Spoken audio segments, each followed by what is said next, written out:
एक बार की बात है, उज्जैन शहर में एक राजा राज्य करता था। उसका नाम वीरदेव और रानी का नाम पद्मा था। उन दोनों की एक बेटी थी, रूपमती। एक बार रूपमती अपनी सहेलियों और मंत्रियों के साथ राज्य में घूमने निकली। घूमने के साथ साथ वह अपनी प्रजा को कुछ भेंट भी दे रही थी।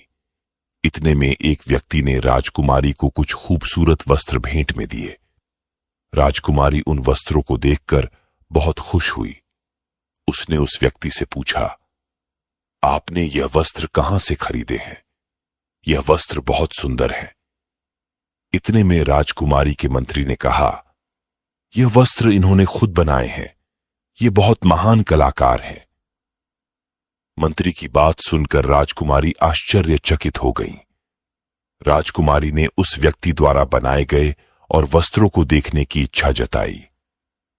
वह व्यक्ति बहुत खुश हुआ और राजकुमारी को अपने घर चलने के लिए आमंत्रित किया।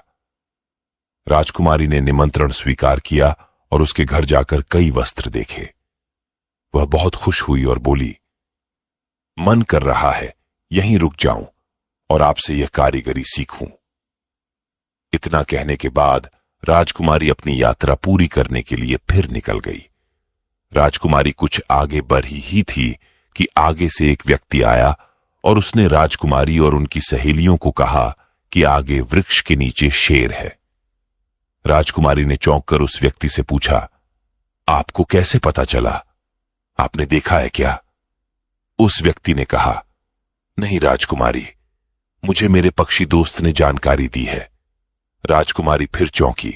उन्होंने पूछा, क्या आप पक्षियों से बातें करते हैं?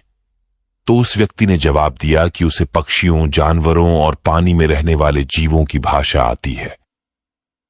राजकुमारी यह सुनकर काफी खुश हुई और पंछियों और जानवरों की भाषा सीखने की इच्छा जताकर उन्हें महल आने के लिए आमंत्रित किया।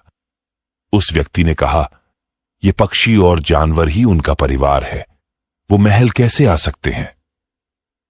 तो राजकुमारी ने उसकी बात का मान रखते हुए कहा, कभी भविष्य में मौका मिला तो वह खुद उनके पास यह भाषा सीखने आएगी।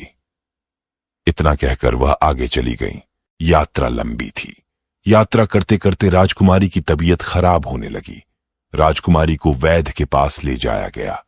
उस वैद्य ने राजकुमारी को उनके यहां आराम करने को कहा और दवाई दी। उस दवा के सेवन से कुछ ही घंटों में राजकुमारी ठीक हो गई।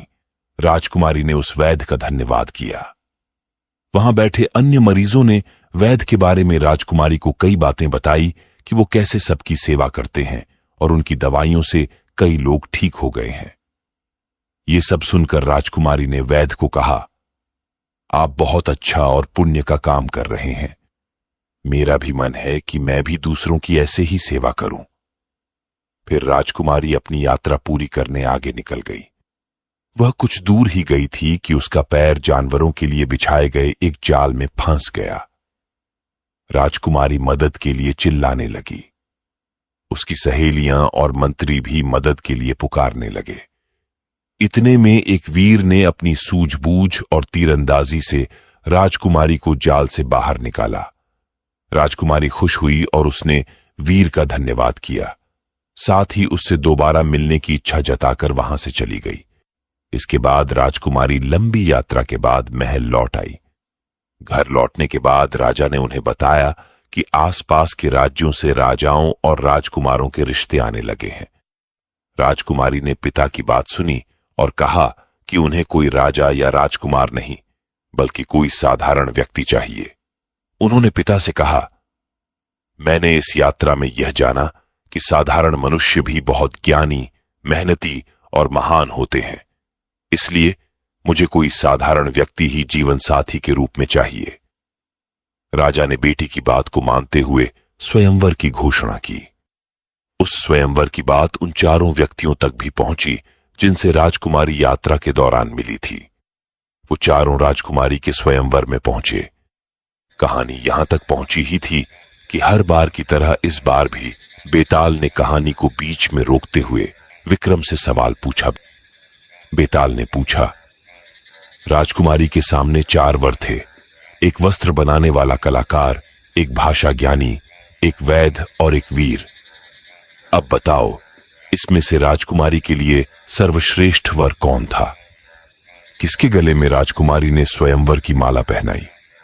जल्दी बताओ, वरना मैं तुम्हारा सिर काट दूंगा। राजा विक्रम ने जवाब देते हुए कहा, कलाकार बहुत धनी व्यक्ति था, लेकिन राजकुमारी को धन की क्या कमी, इसलिए राजकुमारी कलाकार का चुनाव नहीं करेंगी। वहीं दूसरा व्यक्ति जो भाषा ज्ञानी है, वह मनोरंजन के लिए ठीक है।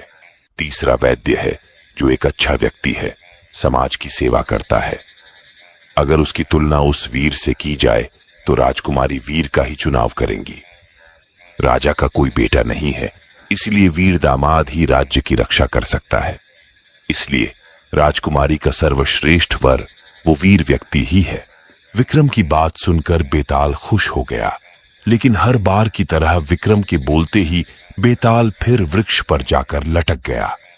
कहानी से सीख, मौका मिलने पर वीर और बुद्धिमान व्यक्ति को अपने जीवन का हिस्सा जरूर बनाना चाहिए।